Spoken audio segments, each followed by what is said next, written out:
Hello everyone, Grim Reviews here with another episode of Building Bots and Talking Thoughts, where I bust open one of these Blokees boxes, build what's inside, and ramble on about whatever topics come to mind. This show is mainly unscripted, and as a new content creator here on the platform, I am always open to constructive criticism, so if you have anything you'd like to add, feel free to throw it down in the comments below. But without further ado, let's get this thing opened up, see what we got, and build it and talk.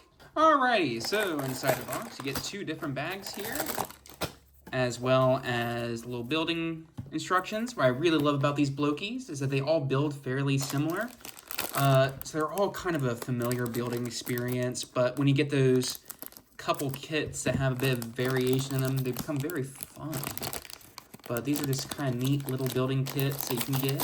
And, in this bag you usually get the hands and the platform. So let's see who we got and who we're building today. Snip.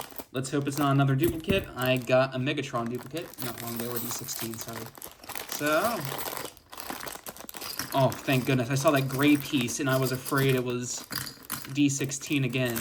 Looks like we're building Ironhide today. Woo! Little Ironhide. Comes with a little disc here. Little character disc, if I can pick it up. Oh, let's take a look at it. Just the little Blokees Ironhide with a QR code on the back. Love it. Very cute. Alrighty, so let's start building this guy. And I think a good topic to talk about would be just kind of Ironhide as a character.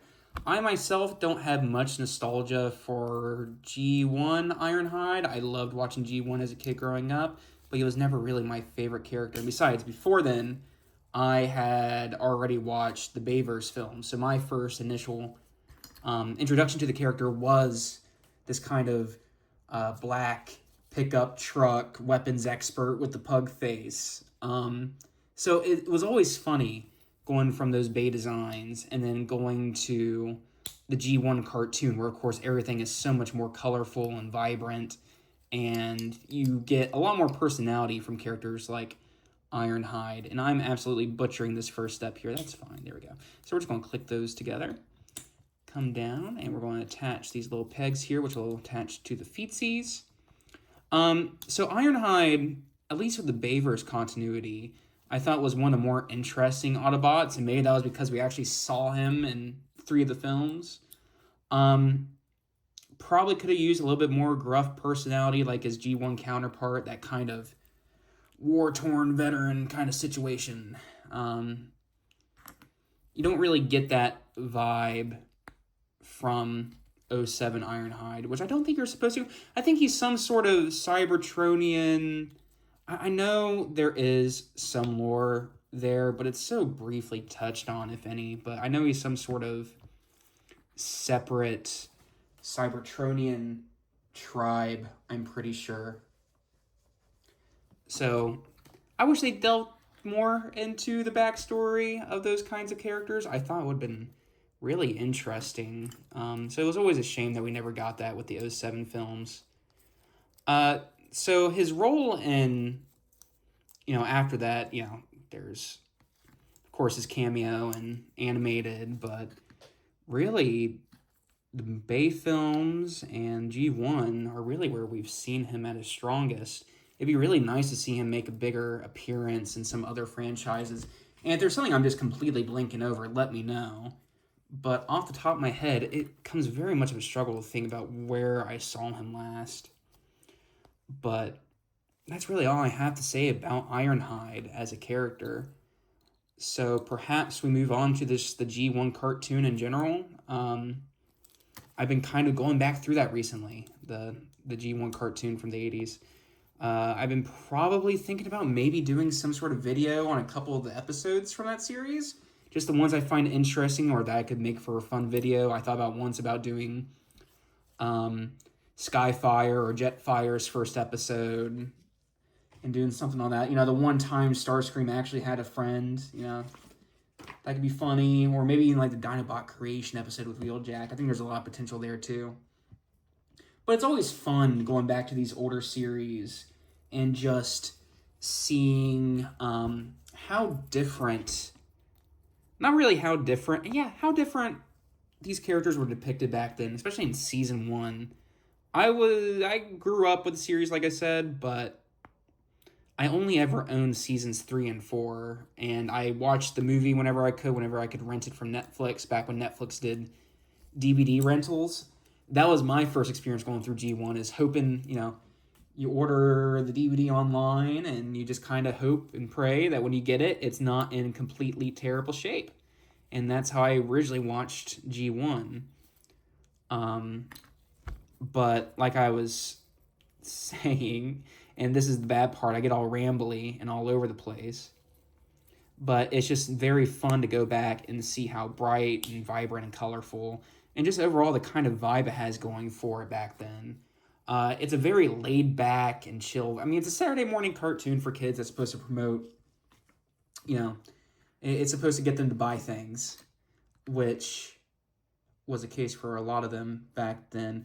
Where is his waist piece? Am I blanking here? Hold on. Oh, there it is. Ha ha ha, there it is.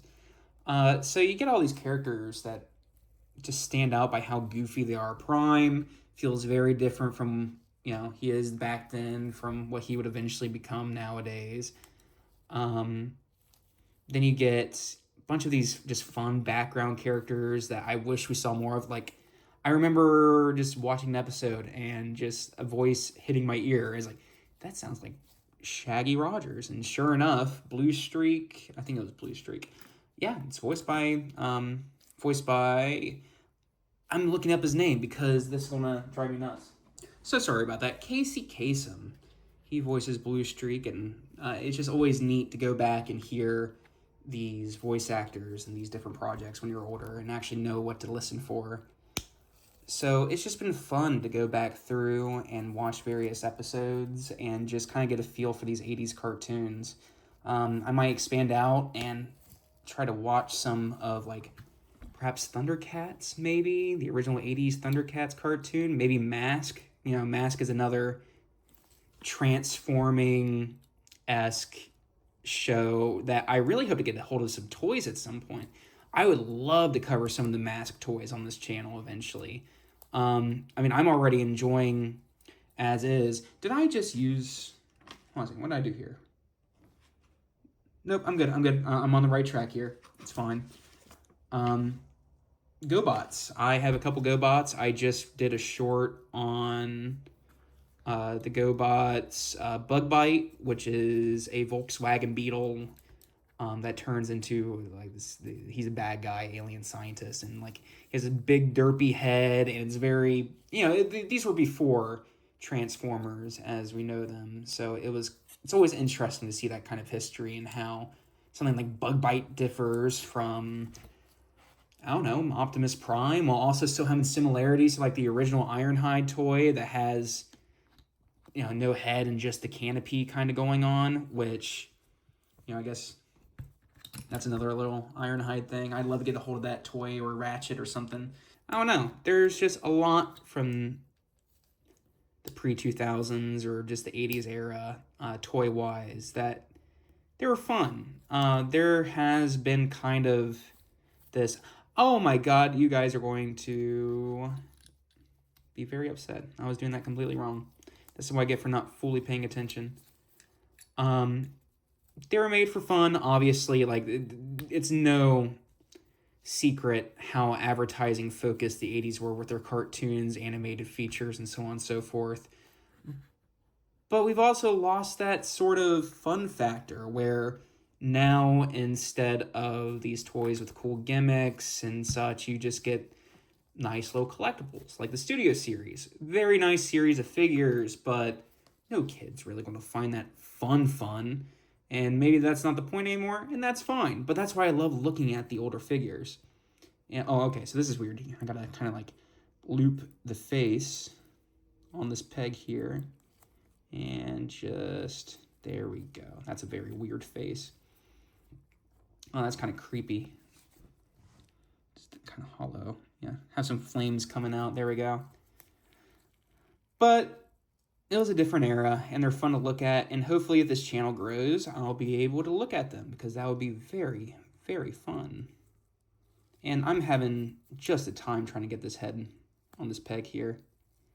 Like, this face is not wanting to go to the point where I really hope I'm doing this right. Like, why? Is it... Wow, goodness gracious. We got that mostly settled for the most part. That was way harder than I thought it was going to be honest. That was kind of unfortunate.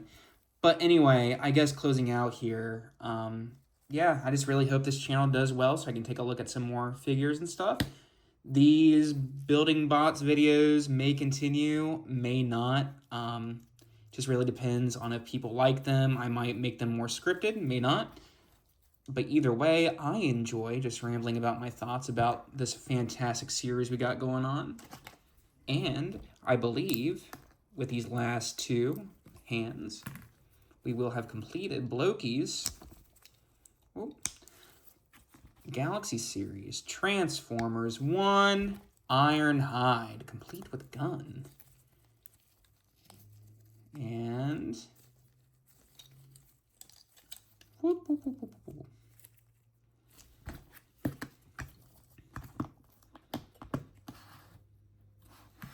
And there we go. There we have Blokees Ironhide built, completed, and ready to put next to his brethren. Overall, this build was very fun. I think this figure of Ironhide looks very nice. I love the design of these Blokees. They're very cute. And sorry, the arm sometimes falls off on these things, especially when I don't put them in correctly. There we go. This particular build was mostly fun, except for this little head section. I don't know if it was just a me thing, but getting that face together and everything was very difficult. But overall, for a character that showed up very briefly in the film and didn't have much impact, it is nice to see at least a figure of him. A lot of the extra cast didn't really get explored within the actual Transformers toy line that went on. So it is neat to see that Blokees is kind of doing that for us. So here he is, and here is he next to D16. And here he is next to a modified Mixmaster, because I got extra parts from D16, and I decided to kind of mess around with him. So yeah, there's the 3 Blokees we got going on so far. Thank you for coming to another Building Bots and Talking Thoughts, and I hope to see you all next time. So long, have a good day, and bye-bye.